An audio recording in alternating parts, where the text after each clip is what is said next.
kutaa lammaffaa beedmeekingiidhaa itti fufna. Cleaning bed in the area of other equipment kan jirurraa eegalla. Sireedhaa fi meeshaalee naannawaa san jiru qulqulleessuu kan jiru.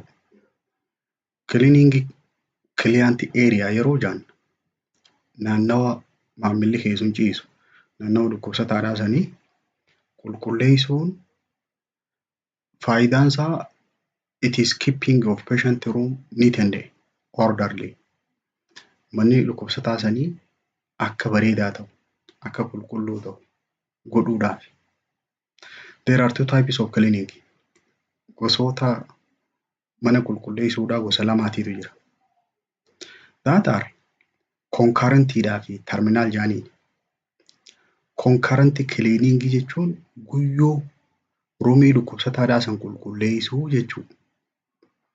Terminaaliin ammoo eega dhukkubsataan bakka san ciisaa ture booda yeroo inni sun geggeeffamu kan qulqulleeffamuun terminaal jedhaniin. Concurrent cleaning it is a daily cleaning of patient room. Guyyuu ganama mana dhukkubsataa sanii qulqulleessuudha. Amma qulqulleessuudha. It consists cleaning room by damp mopping floor and dusting with damp clothes.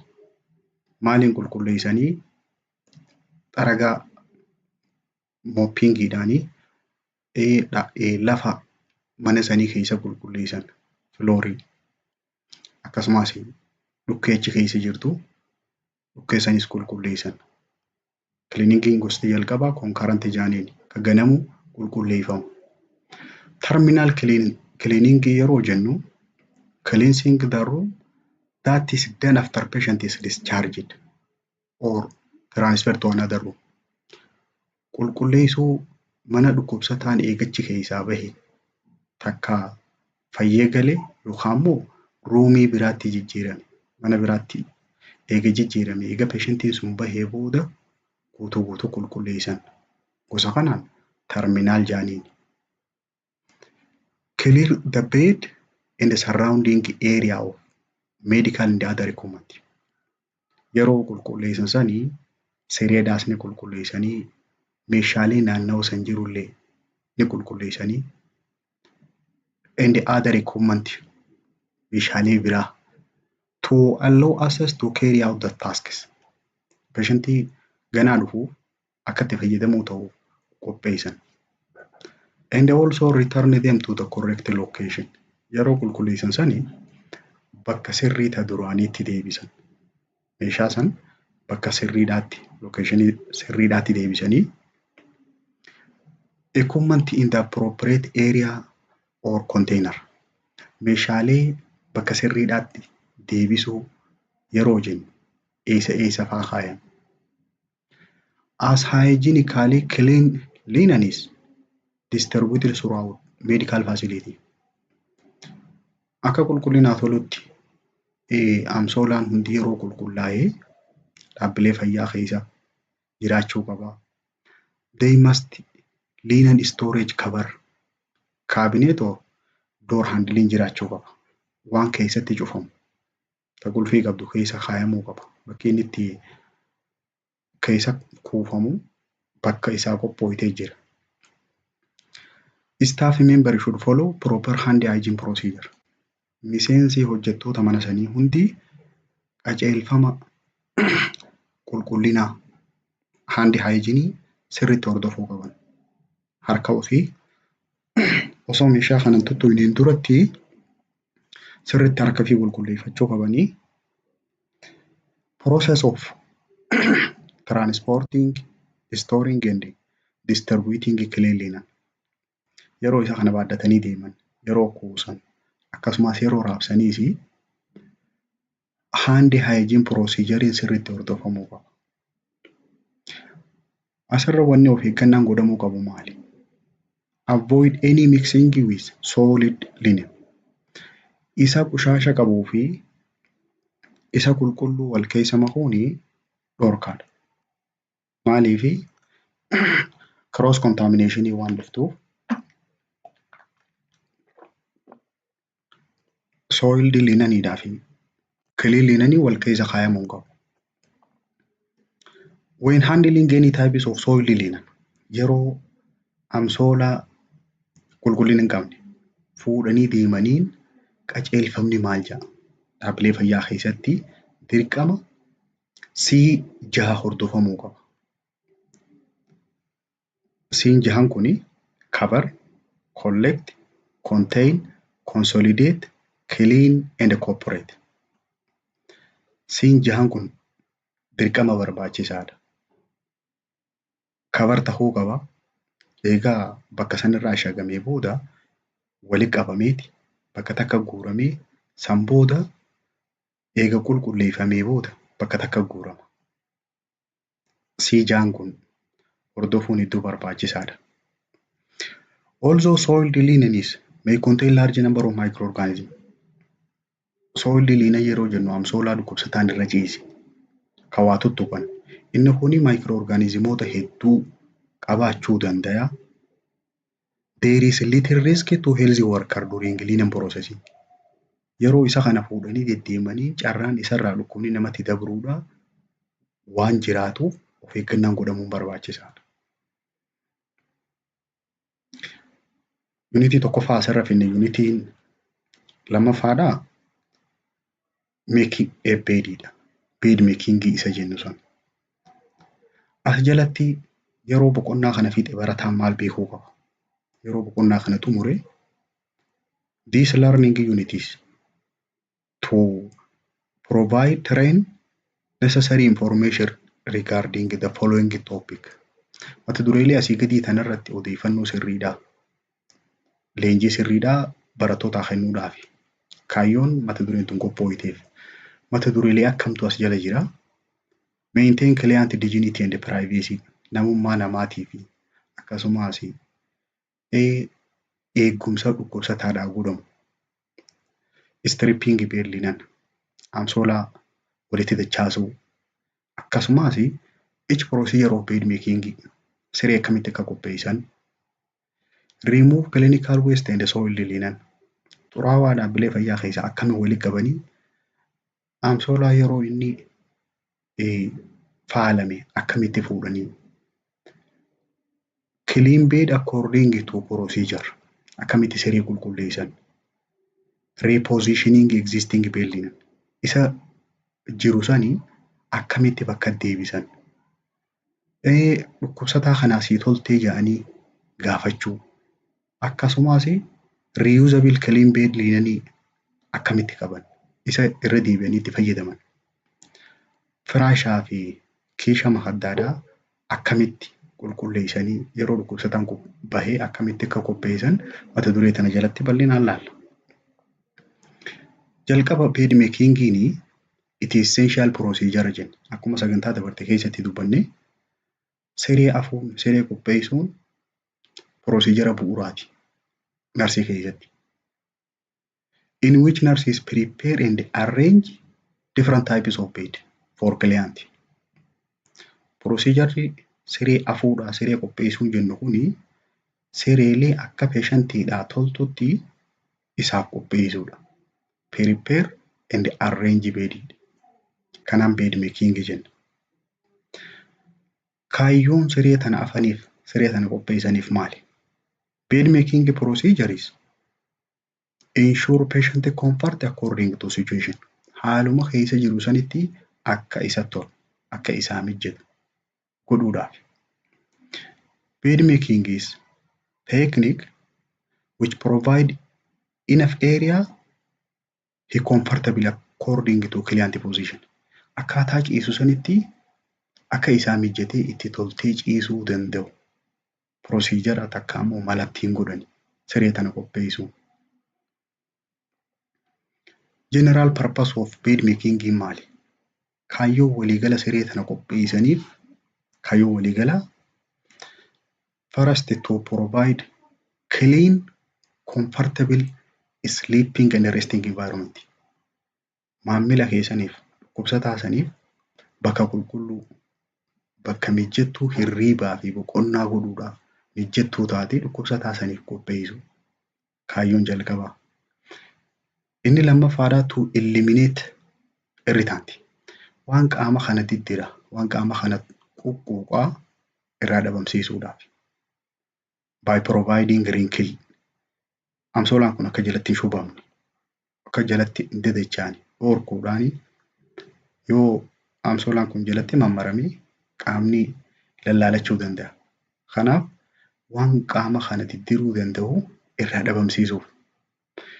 To properly dispose of bed linen to prevent cross contamination.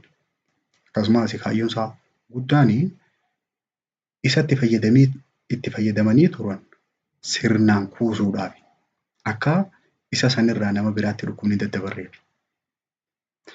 To provide psychological and physical comfort.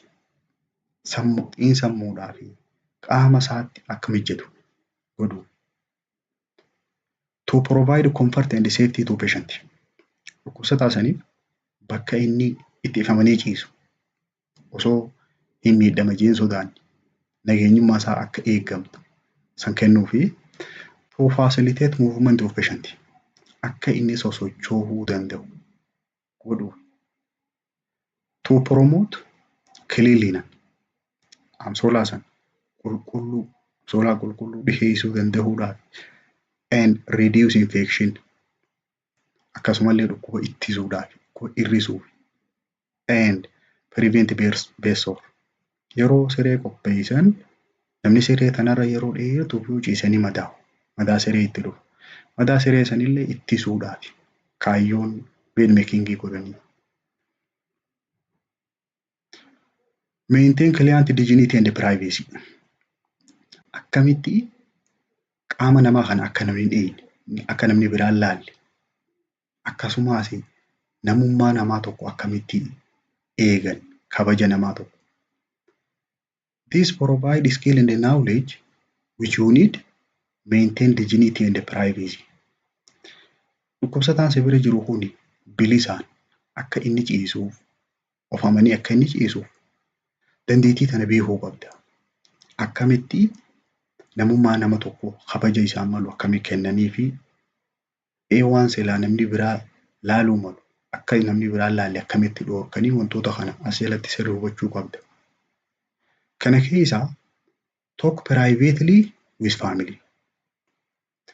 Kophaadhaatti itti haasa'uu qabda miseensa maatii saniitii wajjin kophaa haasa'uu qabda.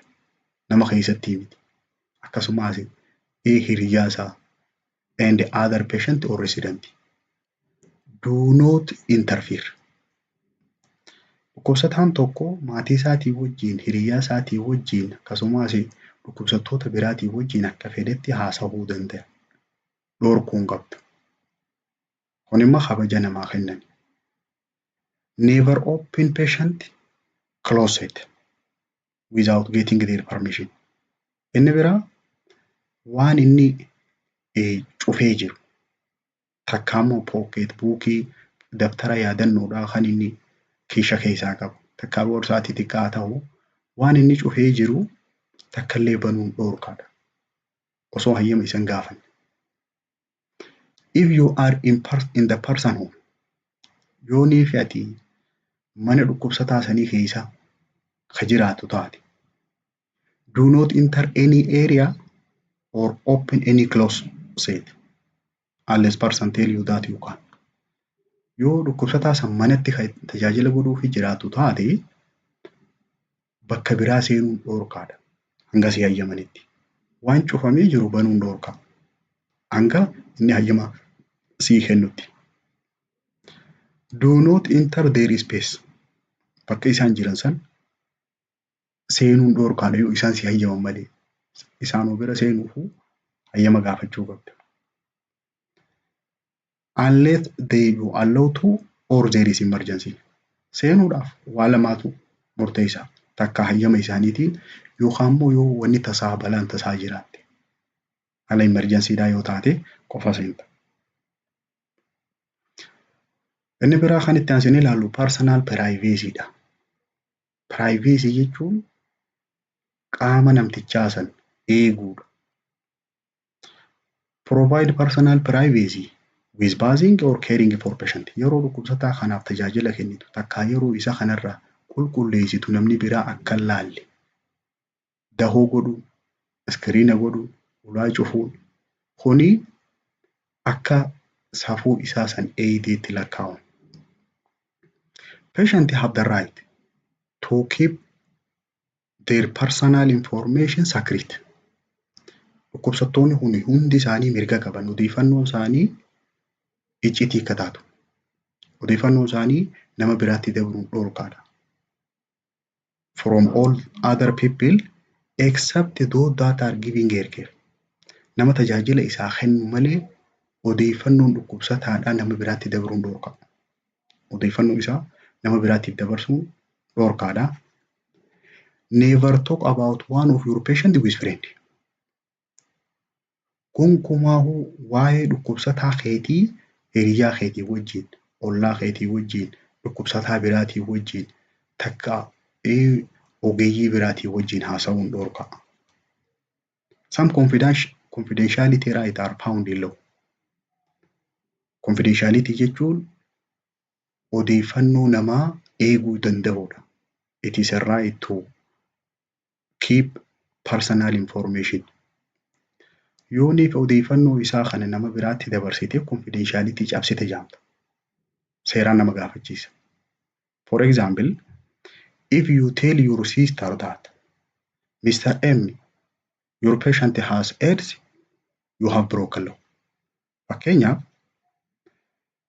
Mr. M'n dhukkubsataan kee AIDS qabaa jettee yooniif nama biraatti himte. Takka obboleettii teetitti himte. Takka immoo nama biraatti himtee namni biraa sun dhukkubsataan sun dhagahee ati seera kana cabsite jaamta. Kanaaf odeeffannoo inni sitti himu sanii gonkumaahuu dabarsitee qaama sadaffaadhaaf kennuun dhorkama. Do not talk about patient in hell or coffee shop. Waa'ee dhukkubsataadhaa bakka nama wal geessetti takka bakka buna dhuganitti haasa'uun dhorkaadha. You never know who is listening. Nama si dhageeffachuu jiru kana waan hin beekneef gonkumaahuu odeeffannoo namaa haasa'uun dhorkaadha. All patient chart and record must be kept in safe place. Galmeen ragaan dhukkubsataa irraa fuudhamu sun wanni yeroo dhukkubsataan haasa'u jalaa barreeffamu suni dirqama bakka nageenyummaan isaa eegame, bakka qulfii qabdu achi keessa kaa'amuu qabdi. So that people not caring for person cannot read them. Bakka namni dhaqqabee keessaa fuudhee dubbisuu hin dandeenye achi kaa'amuu qaba. Bakka namni hundi dhufee babbanu ta'uu hin qabdu. All patient and resident have the right to. Dhukkubsattoonni fi namoonni achi jiran hundi mirgoota isaan qaban maal qaban? Mirgoonni isaan qaban respect and dignity, kabaja isaanii malu harkachuu qabanii, ulfina isaanii malu. Privacy, qaamni isaanii namni biraa akka laalle. Yeroo privacy jennu kan qaamaati malee ka odeeffannooti miti. Ka odeeffannoodhaa confidentialityidha. Odeeffannoon inni kenne qaama biraatti dabruu hin qabdu. Qaama isaatis namni biraa laaluu hin qabu. Kuni privacy qaamaati. Inni biraa freedom from abuse and neglect. Mirgi isaan qaban lolamuu hin qabanii, dhaawamuu hin qabanii, akkasumallee irraanfatamuu hin qaban. Sin yaadanne jedhanii dhukkubsataa mana keessatti dhiifamuu hin qabu. Akkasumas na dura taa'uu didde jettee dhahuun dhorka. Control over their own money. Akkasumas mirga maallaqa isaanii to'achuudhaa qaban. Maallaqa isaanii ofumaaf to'achuu qabanii. Have their personal property. Qabeenya dhuunfaa isaanii illee qabaachuu danda'anii mirga isaaniiti. Now about their medical condition and treatment. Mirgi dhukkubsattoonni qaban haala fayyaa isaanii, dhukkuba isaanii beekuu qabanii, wal'aansa isaanii illee beekuu qaban. Maaliin akka qabaman, wal'aansi isaanii maal akka ta'e. And have right to choose their own doctor. Mirga doktora ofii filachuudhaa qaban ammaas. Kun laaliin yookiin laaluu jaanii mirga filachuudhaa qaban. Make decision about their medical care. Tajaajila isaanii godhamu irrattis mirga ofiif murteeffachuudhaa qaban. autonomii jaaniin mirga tajaajila isaa kennamu kanarratti fedhinnaa isaatiin hirmaachuudha, fedhinnaa isaatiin filachuudha. Kunaan haa godhamu, kunaan haa godhamin jedhe. Inni have right to competent care. Mirga tajaajila guutuu ta'e argachuu qaban. Religious and social freedom qaban ammas. Mirga bilisummaa hawaasummaa keessaa dhufe. Akkasumas mirga bilisummaa amantiidhaa qaban. Ati amantii tana hawaasa kana keessaa dhuftee jedhanii wanni kophatti dhiibaman hin jirtu. And also have right to accurate bill for service given. Tajaajila isaaniif kennameef gatii sirriidha mirga beekuu qabanii. Mirga gatii sirriidhaa kafaluu qaban. Malee humnaa ol kafalchiifamuu hin qaban. And they have the right to complain and be heard. Mirga komii dhiheessuu qabanii. Komiin isaaniitis mirga dhageeffatamuu qabdi dirqama. Yoo komii qabaate komii himachuu qaba. Komiin isaa sun dhagayamuu qabdi. Mirga. All people have the right to respect and dignity. We must. Namni hundi kabaja qaba jennee, namummaa qaba jennee, mirgoota kana qaba jennee, kanaafuu nuti maal godhuu qabna? We must speak to our patient with respect and polite way. Yeroo dhukkubsattoota keenyatti dubbannu karaa kabaja qabuun, karaa laafaadhaan, politeidhaan ta'uu qaba. Lolaan osoo hin ta'in. Use good communication skill. Dirqama dandeettii haasawaa gaarii fayyadamuu qabda. Dandeettii haasawaa qabaachuu qabda. We must call people by their name. Maqaa isaaniitiin yaamuu qabda. Dhukkubsataa kana. And let person talk about their feeling. Waan itti dhagayame miira isaan keessa jiru san akka isaan haasawan, akka isaan dubbatan carraa kennuufii qabna. Give them the time to talk with you. Yeroo si wajjin haasawan yeroo kennuufii qabda. Amma yeroon qabu dhaabii wanni jettuun hin jirtu. Do not look like you are in hurry. Akka waan muddamaa jirtu, akka waan jarjaru jirtu, waan biraa daftee godhuu deemtu san akkas fakkaachuu hin qabdu. Yeroo kennitee fi wajjin haasawuu qabda. Always make the time to talk to person with respect. Yeroo hunda yeroo namaa wajjin haasawitu. Nama tokko wajjin yeroo haasawitu kabajaadhaan ta'uu qaba. Never treat adult like a child. Akka ijoolleetti nama gaheessa nama gurguddaa lolini. Akka daa'imaatti loluun hin qabdu. Akkasin laaluu hin qabdu. Do not talk baby talk with adult. Haasawa ijoolleedhaa nama guddaa wajjin haasawuu hin qabdu. Haasawa nama guddaa wajjin haasawuu qabdu. Help patient and the resident so they can be as independent as they can. Dhukkubsataadhaa fi namoota achi keessa jiru sanii gargaaruu qabda akka isaan hanga danda'an of danda'anitti of tajaajilanitti. Akka ofirratti hirkatanii of tajaajilan gargaaruu qabda. Help them with their self-care. Tajaajila isaan ofiif godhan irratti gargaaruu qabda. Akkasumas activity of daily living waan isaan guyyaa guyyaadhaan godhatan irratti akka gargaaruu qabda. Activity of daily living yeroo jennu wantoota akka uffachuudha, dhiqachuu, wantoota akkanaa kanaan daily living jaaniin. Make sure the person look good and is clean. Dhukkubsataa keessa yeroo hunda gaariidhaa fi qulqulluu akka ta'e mirkaneeffachuu qabda. Yoo inni kan qulqullina hin eegganne taate qulqulleessuufii qabda. We must make them look clean. Yoo inni qulqulluu ta'uu baate nuutu qulqulleessa. Nuutu yoo inni kan haaddachuu baatu rifeensa kan hin tolfatin taate nuutu irraa tolcha. And without dirty fingernail. Akkasumas yoo kan qeensa hin tolfatin taate nuutu qeensa san irraa tolchaa. Never allow person to stay with urine. Gonkumaahuu namni fincaanii wajjin akka hin teenye. Nama fincaanii wajjin taa'uutti hin dhiisini. Akkasumas nama qulqullina hin qabne. with bad odoriidhaa wajjin foolii hin taane wajjin akka hin teenye godhuu qabda. These things take away person dignity. Wantoonni kuni yoonii fincaanii wajji taa'e takka waan qushaashaa wajji yoo taa'e foolii hamtuu wajji yoo taa'e namummaa isaa kabaja isaa gabbuusa waan ta'eef. Give people as many choice as possible. Hanga danda'ame filannoo hedduu kenniif. Filannoolee jiran hunda kenniif. Let person choose and let their choice can cause them harm or can harm others. Filannoo jirtu tana keessa kenniteefi yoo filannoon inni filate kuni ka isa miitu taate takka nama biraa miitu taate qofa dhorkita malee filannoo jirtu hunda kennitaaf. For example, let person pick fresh fruit for their snack. Nyaachuudhaaf muduraalee haaraya akka inni keessaa filatu godhuu qabda. Filannoo yeroo jennu dawaa fudhachuudhaaf dawaa PO'dhaan fudhatanii fi kalilmeedhaan yoo oopshinii lachuu jiraate ka isaa mijjatu.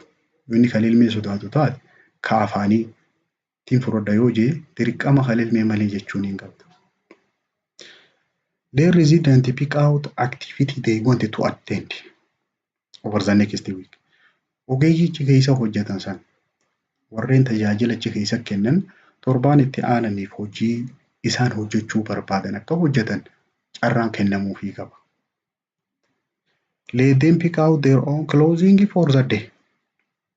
Guyyaadhaaf uffata isaanii akka uffatan akka filatan hayyamuufii qabda. Mata dureen itti aantu stripping of belly danidha. Stripping of belly nan jechuun dachaasuu jechuudha.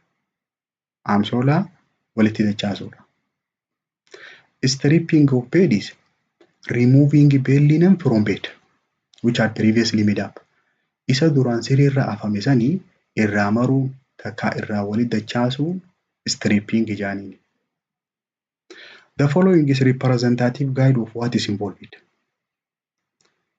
Wantoonni asii gadii kuni yerooniif amsoolaa dachaa stripping of belly keessatti wantoota hirmaatan. Tokkoffaa remove bed spread. Bed spread isa gubbaarra afamu kanarraa kaasan. Inspect and air or replace as required. Laalanii qilleensatti baasanii akka barbaachisummaa isaatti bakka buusan. All bed spreads are washed or dry cleaned periodically. Yeroo yerootti bed spreadiin hundi qulqullaa'uu qaba, goggoguu qaba, dhiqamee miiccamee qulqullaa'uu qaba. Remove blanketii birdilibsii irraa sireerraa maranii inspect and air or replace. Laalanii qilleensa baasanii takka akka barbaachisummaa isaatti yoo hojjechuu barbaadu taate bakka buusan. All blankets are washed or dry cleaned periodically. Yeroo yerootti birdilibsiin hundinuu qulqullaa'ee deebi'uu qaba. Purpose bed strippingidha maali? Kaayyoon amsoolaa kana jijjiirruuf irraa marruuf sababa afurii jira. To prevent cross contaminationidha.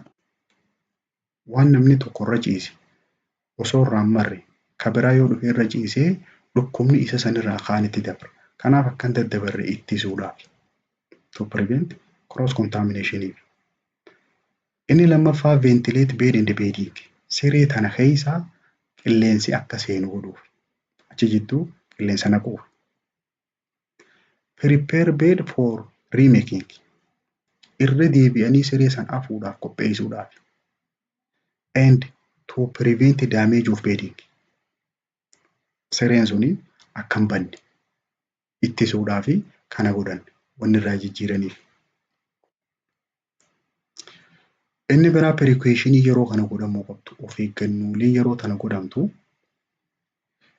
no bedding wanni sireerra afamu sun bedding yeroo jennu wantoonni sireerra afaman suni either clean or soiled should ever be put on the floor.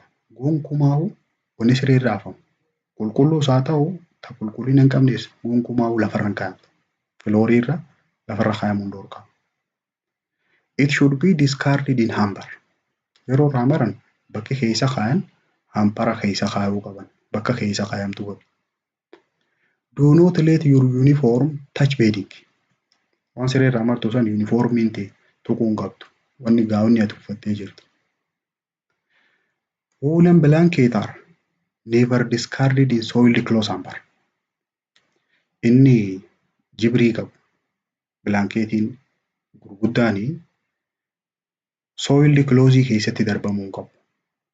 Amsoolaa qoshaasha qabu keessatti darbamuu hin qabu. Blanketii yoo faalame waa tuttuqan they should be dry cleaned or washed carefully or treated with direct sunlight. Mala sadii keessaa tokko fayyadamu. Waa qulqulleessanii yeruma san goggogsuu. Takka immoo sirriitti of eeggannaadhaan miicanii yookaan aduutti baasanii goggogsuu. Mala kana sadiin fayyadamneeti yoo inni kan faalamu taate qulqulleessina. Use glove if the bed soiled or used by patient. Yoo neefi siree san dhukkubsataan kan irra ciisee jiru taate gilaavii fayyadamuu qabda. Sireen suni yoo dhukkubsataan irra ciise dhangala'aan irratti gannagamee gilaavii fayyadamuu qabda. General principle of bed making maal jedha? Qajeelfamni waliigalaa yeroo siree qopheessan. Put bed covering in order of use. Jalqaba waan siree irra kaayamu sanii tartiibaan kaayamuu qaba. Order of beddingiin jalarraa gara oliitti gadii sanirraa gara oliitti yoo lakkoofne jala firaashaatu jira. San booda matras kavariidha. Kaanii firaasha uffata firaashaati. San booda bottom sheetii itti aana. Raabar sheetiidhaa itti aana. Inni itti aanu gara gubbaatiin diraw sheetiidha. Kana booda ka peeshantii gubbaa aanu. Top sheetii blanket bed spreadiidhaa jira. San booda pillow case kiisha tiraaziidhaati. Wantoonni hangi kun jiraachuu qaba. Wash hands thoroughly after handling patient bedding. Eega amsoolaa dhukkubsataan irra ciise tuttuqxee booda harka dhiqachuu qabda. Qulqullina harkaa eeggachuun hedduu barbaachisaadha. Hold soiled linen away from uniform. Yeroo qabdu amsoolaa tuttuqamee jiru sun ofirraa achi qabuu qabdu uniformii irra. Linen for one client is never placed on another client bed. Amsoolaan dhukkubsataa tokko siree dhukkubsataa biraarra kaayamuu hin qabu. Never throw soiled linen on floor. Inni jiidhe inni wahiin tuttuqamee faalamee gonkumaa'uu lafarratti darbamuu hin qabu. They are placed in laundry hamper. Bakka miicaadhaatti waan itti ergamu keessa kaayamuu qaba. When removing linen, never pull sheet in force. Yeroonii fi amsoolaa kana irraa martu humnaan itti jettee harkisuu hin qabdu. When stripping and making bed, conserve time and energy. Yeroo isa kana dachaaftu fi akkasumas yerooniif siree lammaffaa qopheessitu yeroodhaa fi anniisaallee qusachuu qabda. While tucking bed under the mattress, yeroonii fi amsoolaa san firaasha jala keeysu, firaasha jala dabarsitu. The palms of hand should face down. Dirqama yeroo gara jalaa san amsoolaa nayitu harki kee sanachi kee gad deebi'uu qaba lafatti. To protect your nail. Yoonii fi sanacha kee gara firaashaa ol gara galchite qeensi keessa solloquu danda'a. Kanaafuu gad deebisuu qabda gara lafaatti. Open end pillow should be placed away of entrance. of the one. Xumurri boraatiidha. Takka immoo makaddaadha. Away of entrance wardii gara seensisaa sanirraa garagaluu qaba. Kiisha yeroonii fi kiisha makaddaadhaa yeroo keessa galchan dura kiisha san garagalchuu qabda. Kiisha san garagalchitee harka kee keessa kaa'attee san booda harka kaaniin tiraazii san lafaa fuuta. Booda wilii kiisha kana irra ol dachaafta. Akkasitti galchan. Always hold linen in reverse of patient use. Yeroo hunda karaa inni itti fayyadameen san osoo hin ta'in karaa kaaniin qabu qabda. Karaan inni itti fayyadame sun keessatti dacha'uu qaba gara keessaatti. Always hold linen from top to bottom. Yeroo dachaaftu gubbaarraa gara mataarraa gara gadiitti dacha'uu qaba. Olirraa gara gadiitti. Turn mattress from top to bottom or from side to side. Yeroonii fi siree san qopheessitu firaasha olirraa garagalchita. Takka immoo gara jalaa san gubbaa garagalchita. Side to side gootu. Always arrange linen in the correct order. Yeroo hunda amsoolaa san akka booda afamutti tartiibaan kaayamuu qaba. Soiled blanket and bed spread are treated separately. Birdi libsii fi wanni isa gubbaa afamu sunis adda addaan yoo hatuqamu taate adda addaan qulqulleeffamuu qaban. Pillow should not be used for baby. Tiraaziin yookaan makaddaan ijoolleedhaaf gonkumaa hin fayyadaman. Tiraazii mataa ijoollee jala hin kaa'an adaltii malee. Order of bed linen from close side uppiin gadirraa gara gubbaatti yoonii fi lakkoofne tartiibni isaa isaan kana. Jalqaba mattress coveriidha. Ka firaashaa uffata firaashaa. San booda bottom sheetii. Inni sadaffaadhaa rubber sheetii itti aana. Afuraffaa draw sheetiidha. Kanaa ol ka dhukkubsataa gubbaa aanu. Top sheetiidhaa fi bilaankeetii fi bed spreadiin patientii gubbaa jira sadeen kun. Pillow case and pillow keeshni makaddaadhaatii fi makaddaan sun jiraachuu qabdi.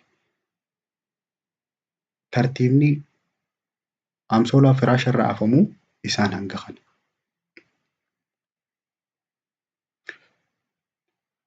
Inni itti aansinee ilaallu types of bed making ilaalla. Gosoota bed makingiidha. There are 9 types of hospital bed making. Gosoota sireedhaa sagaliitu jira. Gosoota siree qopheessanii gosa sagaltu jira.